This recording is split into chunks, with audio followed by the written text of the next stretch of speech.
Magandang umaga mga Lods. Ngayon merong totally ulit na tanong niya Sabi niya, Idol, pwede po ba parisi ng magkapatid na parakeets? Totally ito na sagot na natin, pero alang-alang sa ating bagong subscriber siguro to, sagutin natin mga Lods. Let it, bang, bang. Magandang araw mga Lods. Panibagong araw, panibagong vlog mga Lods. Ngayon yung natin mga Lods. May nagtatanong na pwede po ba daw na pagparisin ang magkapatid na parakeets mga Lods. Yan, Pero bago yun yan muna natin yung nagpapa-shoutout sa atin mga idol. Shoutout nga pala kay Rodolfo Toralba. Ayan. Rodolfo Toralba. Mukhang siya from Bagong Barrio, Caloocan mga lods. Shoutout sa iyo idol. Maraming salamat sa panonood. Okay mga Lods, balik tayo dito dun sa dun sa nagtatanong. Totally ito Lods nasagot ko na to Kaya lang gaya ng sabi ko gaya ng sabi ko na may mga bago tayong manunood, mga bago natin subscriber na parang siyempre siguro kahit ako pag nanood akong gano'n malay ko ba na may video ng gano'n, diba? Kaya para hindi na rin siguro, pero pinakapayo tsaka parang pakiusap lagi kong sasabihin mga Lods, yan, balikan nyo yung mga video, sigurado may mga tanong kayo doon na masasagot mga Lods, pero sagutin na rin natin to mga Lods. Totally ito sa comment sinagot ko yun, pero para na rin sa mga sa mga bago pang may mga ganun ding tanong, yun na lang natin parang kumbaga recap kasi dati na to pero kung merong mga madagdag konti lang mga Lods. Ganito yan Lods, yung nagtatanong si Arnold Aquino, yan, shout out sa iyo idol. Ganito yan idol Lods. Ako totally marami na akong napanood, naringgan, pero wala pa naman akong na sabi bawal tapos may pinakitang ganito. Parang wala akong napansin ganong napanood ko na nasabihin nila ito epekto niyan Lods, kaya bawal, di ba? Hindi pwede. Kaya ito lang mga Lods, sariling opinion ko ganito mga Lods. Hindi ko sinasabing tama na pagparisin, hindi ko naman sinasabing mali,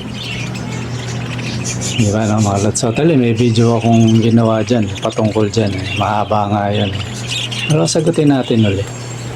Ito mga Lods, kasi ako mismo na-curious dyan, marami nang nagtanong sa akin yan na-curious ako, kaya sabi ko i-topic ko nga to, di ba So ngayon nagtanong ka na naman na Idol Arnold Aquino, ganito yon.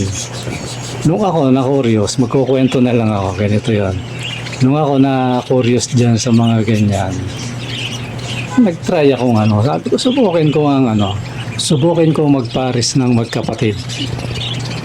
So totally mga idol, nagparis na rin lang ako magkapatid. Pinili ko na yung mga the best na pagpaparising ko. Yun nga yung malalaking ibon ko mga Lods, na malaki pa sa Alps African, kumbaga African Alps 2, mas malaki pa. Ayun, pinili ko yung malalaki. Totally yung isa rito na talagang yung kak may pinaris na ako dito kay Bogart, nakadalawang clutch nga to So ngayon ito kinalas ko siya ngayon. Nag-uli ako ng another na pair uli, na magkapatid uli, pero hindi sila sabay ipinanganak mga Lods, hindi sila sabay. Excuse dun sa ano, madali na naman tayo, yung mga pinanganak o napisa, mga lods, di ba, no? Kasi minsan may natutuwa sa atin kinokorek, pero okay lang naman. Hindi sila sabay na pisa, mga idol, mga lods. Pero magkapatid sila. Ano yata ang pagitan nito? Di ko lang kung isang clutch o dalawang clutch. Mas matanda si Bogart, yung kak. Yun, makikita nyo yan sa ano, picture ko yung kung sino si Bogart. Lalabas yan sa ano, sa monitor, mga lods. Ngayon ito, mga idol, ano siya, nag-try uli ako kasi yung una, wala man ako nakita ng defect Ulitin ko, mga lods, hindi ko sinasabi tama ito. Hindi ko rin sasabihin mali kasi wala pa ako nakikitang mali, di ba, no? Masama lang namang mag-pair na yung tao, mga lods. Bawal na sa panahon natin yun. Pag tao, usapan, nag-pair, magkapatid, bawal yun. Lapag sa batas yun ng Diyos, di ba, no? Pero sa hayop, ano naman yun? Wala naman akong, nakikitang, kung Biblia pagbabatayan. Ang bawal kasi talaga, yung nasa Bible, mga lods, yung magkaibang uri. Halimbawa, kalapati, tapos loro, pinag-pair mo, yun. Karumal-dumal sa harap ng Diyos yun. Pero kung kalapati, magkapatid, walang ano dun Wala kang mababasa sa Biblia na bawal yun. Yun, Biblia yun, mga lods. Mataas na batas yun. Pero wala. Yung mga kasi, di ba, yung mga sinasabi ng mga scientists, ano yun? Patungkol sa tao yun. Kasi binawal na ng Diyos sa tao yun. Noong unang panahon, ano yun? Hindi bawal yun. Inutos nga ng Diyos yun di ba? Siguro naman kahit batang maliit, palasak sa kanya, di ba? Yung sa lumang tipan, yung humayo kayo, magpakarami kayo. Di ba? Wala naman sinabing, bawal magkapatid. Totally nga, may history nga sa Biblia, ama niya at saka yung dalawang anak niyang babae. Noong panahon ng taggunaw yun, mga lods, sa lumang tipan, di ba, no? Sa tao yun, binabawal. Pero sa hayop, mga lods, walang kasi hindi naman tayo mas marunong pa sa Diyos, mga lods. Sa tao, nung binawal na yun, bawal na talaga yun. May depekto talaga yun. Tsaka napakapangit kasi marami ng tao. Pinaintulot ng Diyos yan na mag-mutation, kumbaga sa tao, mag-mute. Kapag-asawa ka ng Amerikano, makapag-asawa ka ng Negro, kung ano pa mang gusto mo, di ba? Basta nagkaintindihan kayo, pares kayong tao, yun, para mag-mute. Sa panahon natin, bawal na yun. Sa tao, usapan, mga lods, Pero balik tayo sa mga hayop, mga lods, sa parakeets lalo na. Kaya na-curious ako. Kasi sabi nila may defect, may ganito, ganyan. Tinesting natin, nakadalawang clutch yan si Bogart, yung pinarisan niyang parehas blue yun parehas clear wing yun, mga lods. So di nag-clutch sila na inakay sila, dalawang clutch yun, mga lods. Hindi nga lang productive yun, napansin ko. Ngayon, nag-try uli ako ng iba, mga lods. Tinry ko, kinuha ko si Bogart, sobrang laki na ito Tapos, isang malaki rin, na halos, isa nga, parang mas malaki pa tong hen Di pinaris ko, ECB. Di ba, mga lods? ECB, Fish Lake Clear, body. Pinaris ko ngayon, naglilimlim na. Kanina nga, tinesting ko siyang ilawan kasi nagulat ako, ang daming itlog. Sabi ko, dati 2, 3, 4, minsan pisa 2. Yung unang clutch nga, yung magkapatid, isa lang tapos sumunod 2. So hindi na naulit yun, nagurgur pa nga itong isa, namatay Yung mga nanonood, alam niya yung pinakita ko nagurgur kasi pinaampong ko dahil nga babaklasin ko na yung yung pair na yun, naglagay ako ng ibang Ayun mga lods, nung nagpares ako, pares ako uli, ano siya, totally anim yung itlog, pero yung isa ron, dun kay Marites yun, nilaglag niya. Sabi ko, ba't nilaglag? Pero inano ko siya, dahil kalalaglag, nilagay ko siya, tingnan ko kung mapipisa. Kasi minsan ano irritable lang yung ano, kaya nanguhulog ng itlog yan dahil pinares ko siya sa ibang ano, cup. Di yan na, no? Nung pinares ko, eto na, naglimlim na. Ngayon, di ba sabi ko nga, hindi ako magkakadling ng ano, yung iniilawan mo yung itlog. Hindi ako nag-ano niyan Pero ano tong huli, nag-ano ako, nag-ilaw ako kasi tinesting ko lang. Nag-test lang ako mga lods kasi para ano. Hindi kasi nakuris ako, ang daming itlog, nakalima siya. Hindi sa isa ko. Lahat lods ano, fertile. Pati yung ano, pati yung nilaglag ni Marites na kasi sayang malaking ibon yun ni Marites fertile lahat. So di siyempre natuwa tayo dahil yung una magkapatid na inano natin, ano, hindi siya productive. Ito, ano siya, marami, puro fertile. Ito yung sinasabi ko sa inyo, kinargahan ng magic plant mga lods. Yung sinasabi kong pampafertile. Oh, di ba, no? Yung Chinese violet na marami ring ano, lagi nagtatanong. Di siyempre, nakakatuwa yun. Totally, ano yun, sana mapisa. Huwag sanang ano. Kasi yung iba doon kay ano na, doon sa kaibigan natin. Naipangako na natin yun. Ang problema ko lang kung paano niya kukunin dito. Totally ano yun, usapang sekreto yun mga lods. Kumbaga deal yun, deal. Hindi ko pwedeng i-discuss dito. So yun mga lods, balik tayo. Ano tayo? Kaya ako nagpares uli, yun nga. Dahil gusto natin patunayan na kung totoo nga na may defect. Di ba, no? O wala. Pero ako na, dalawang clutch yung nakaraan. Wala man akong napansin. Kasi mga lods, sa totoo, ito kukuha tayo ng batayan sa... Pasensya na kayo mga lods, yung gumagamit akong Biblia kasi iniiwasan natin magkamali tayo na sa pag-aalaga kailangan di ba tayo pag nanood tayo ng video lahat na sinasabi ng magaling sinusunod natin. Talagang proven na magaling na breeder, di ba, na mga tao. Sinusunod natin yun kasi mahusay.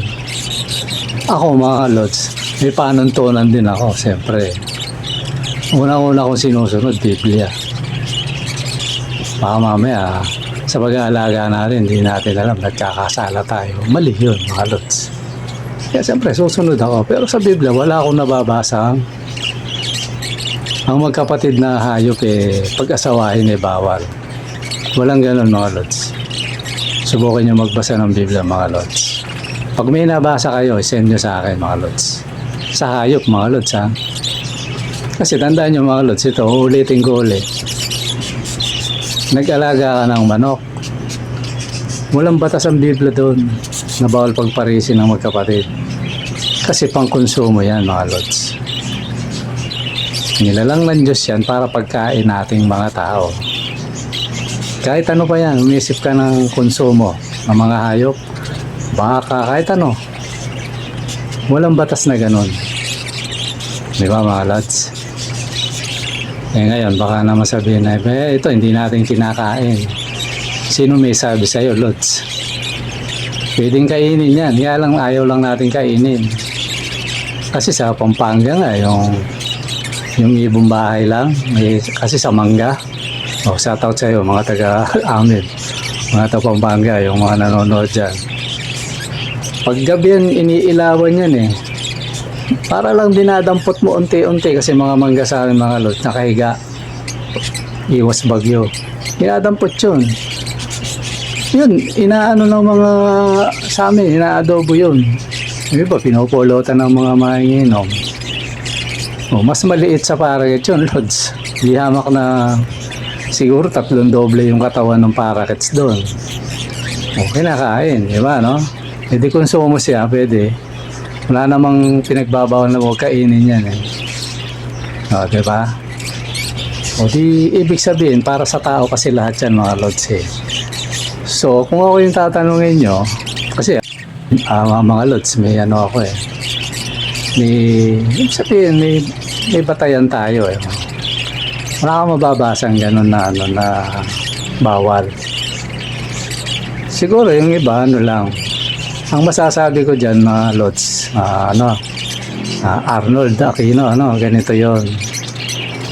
Siguro ito, pinakapayo. Masundin natin yung ano, sinasabi ng Biblia. Kasi kahit sino pang pinakamagaling na scientist na nagsabi nga, mas magaling yung Biblia ron. Kasi yung nagpasulat ng Biblia, yun yung lumalang. Kaya siguro mas maniwala tayo doon. Although, ito lang yun. Ito side ko naman, mga Lods. Sinabi ko na rin to eh, na-upload ko na rin. Kasi ito yung isang bahagi ng ano ron. Hindi ko naman sinasabing masama at saka pangit o maganda. Ito yung isang side.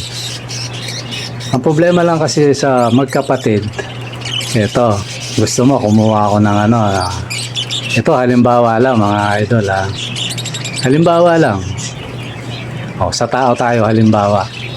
Kasi bawal na yung Diyos to eh, na sa panahon natin bawal na yung magkamag-anak nga, bawal eh. Ito, magkapatid. Eh paano kung yung magkapatid eh kambal? Bawa. Di ba meron naman kambal yung babae, kambal yung lalaki, di ba? May mga ganon, may triplet pa nga eh. Eh walang bawal-bawal. Ito sa tao to mga Lods, huwag nyo may pagkamali. Inasawa mo yung kapatid mo eh, kambal yun. Eh isa rin kambal, inasawa. Sa tingin mo ano itsura? Mga puro magkakamukha na tao sa mundo, mga Lods. Ngayon hindi mo lang kung sino yung ano. Wala na. Pag may nagnangaw, hahabulin mo eh, magkakamukha ka. Yung hinahabol mo, kamukha mo rin. Kaya ayaw ng Diyos yun. Sa tao yun, Lods. Ginawa ko lang halimbawa. Kaya ipinagbawal ng Diyos yun. Isang dahilan yun. Tapos, may epekto talaga yun. Masisira yung jeans mo. Basta bawal ng ano yun. May epekto yun. O, balik tayo sa ano. Balik tayo sa parakeet, mga Lods. Mga kids natin. Ito yun. Halimbawa, magkapatid, parehas ECB. Islay clear body, ano. O, pinaris mo, ECB rin. Paglabas, ECB din. Natural. Parehas ECB. Eh, kaya lumabas na ECB, possible, yung magulang yan, ECB. So, anong maaasahan mo doon sa anak? Diba? Kasi lola, ECB, yung nanay, tatay, ECB. So, lalabas ECB. So, lahat ng mga para kasi, puro ECB na lang. Eh, di ba boring? Walang ano. Ito, sarili kong ano lang to, na parang hinuwa ko lang to, mga Lods. Pero tama. Tama naman siguro. So lalabas, puro isang kulay lang yan. Kuha tayo isang kulay ulit. Napakita ko lang kung bakit sinasasabi ng iba yon. I-justify natin yung katwiran nila. Lutino. Pwede magkapatid, parehas Lutino. Ano asahan mong anak? Lutino din yun, mga Lods. Hindi, wala na mutation. Puro gano'n na lang, mga Lods. Kaya mapupuno ng dilaw yung kulungan mo. Sa una, tuwan-tuwa ka ron kasi dilaw. Pero katagalan, maboboring ka ron, mga Lods. Eh, puro gano'n na lang ang kulay. Nagparis ka puti. Puro puti na lang. Nakaka-boring yun, mga Lods. Eh, alam mo na lalabas eh. So ngayon, ito yung mga Lods. Ito yung kagandahan. Kaya sinasabi ng iba na huwag pagparisin. Siguro ito yung dahilan. Kuha ka ng ECB o clear body. Kung ano pa man yung ano. Lutino. Ipares mo sa normal. So, di lalabas. Maghahalo yung lahi niyan, mga Lods. Magmi-mix. Di ba? makakapagpalabas ka ng ibang mutation. Tapos, kaya bawal yung sinasabi ng ito, justify ko lang yung katuwiran ng kasama natin mag-ibon. Kumuha ang na dominant, pinares mo sa dilaw, makakapagpalabas ka ng ibang klaseng dominant, ibang kulay. Diba? Ibang pied, kumbaga, mga dominant pied. So, dadami yung mutation ng ibon mo, mga lods. Diba? Yun yung Kaya ako, kita mo, mga lods, pinagpares-pares ko. Totally sa umpisa, hindi magkakapatid to. Iba-ibang bilihan eh. So, kaya kita mo, mula nung tumigil na akong bumiling ibon dati, nung dumami na to, tumigil na ako. Pero kita mo, padabuga iba-iba, nakapagpalabas ako ng maraming mutation.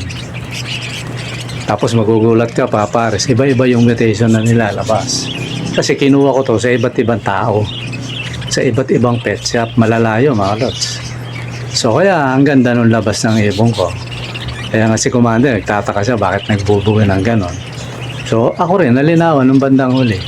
Nung pinag-aralan na natin yung mutation, yun ang dahilan nun mga lods. Na kaya maganda pa rin ang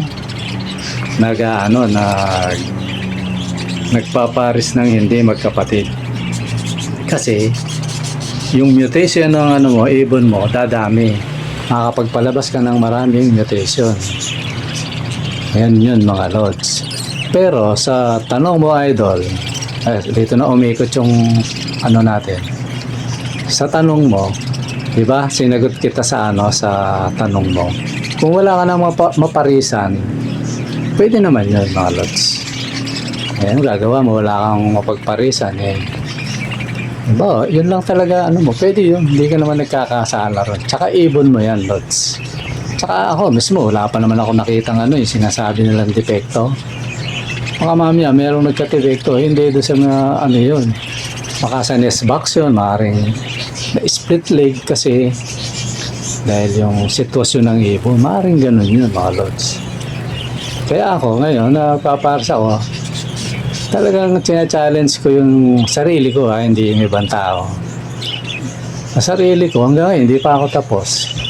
At patuloy ako magpapares. Titingnan natin kung ano yung epekto talaga. Siguro naman kapag umabot akong 2 taon, wala pa rin epekto yan. Di, tama yung Biblia mga lods. Wala naman bawal kasi pagdating sa Biblia. Ito mga lods huwag magagalit yung mga kaibon natin. Baka nga sabihin, tinitira. Hindi. Sarili kong to. Tsaka ako, may batayan ako mga lods. Sarili kong batayan to. Ngayon, kung mali ako, i-correct nyo ako. Doon sa batayan ko may pinagkuhaan ako ng batayan. Kasi nga sabi ko sa inyo. Hindi, i-correct nyo ako. Ako mga lods, sumatanggap naman ako ng payo. Pero, ayun, siguro naman, di naman magagalit yung kaibon natin kasi ginustify ko naman yung katuwiran nila mga lods. Maging fair tayo. Tingnan natin yung ibang side, tapos tingnan natin yung kabilang side, mga lods. Kasi mga lods, sa totoo, ako, ayoko makasagasa ng ibang tao. Ngayon, kung malimbawa, may nasagasaan, pagpasensyahan mo na yung kaibigan, hindi ko sinasadya yan. Wala tayong layang ganon. Yan ay bunga lang ng pagtatanong ng mga ka-idol natin, mga ka-lods natin. Ayan, idol Lods Arnold Aquino, sa iyo umikot ang ating vlog. Salamat sa tanong mo at na-update yung mga ganon. Tapos balikan mo rin yung yung siguro payo ko sa iyo, pinakapakiusap na rin na hanapin mo. Mamaya, anong yung idol? Siguro maganda, isa-isahin mo yung video mga lods, parang tulong mo na rin sa akin. Patungkol sa mga mutation niya mga lods, hanapin mo. Ayun mga lods, napahaba na naman tayo. Maraming salamat sa inyo, sa panonood, sa patuloy na suporta. At sana may kakilala kayo na mahilig din sa ibon, paki-share nyo na rin ang video, tapos pa-subscribe na rin mga ito. Yeah, mga lods. Okay, maraming salamat sa panonood. Bye-bye.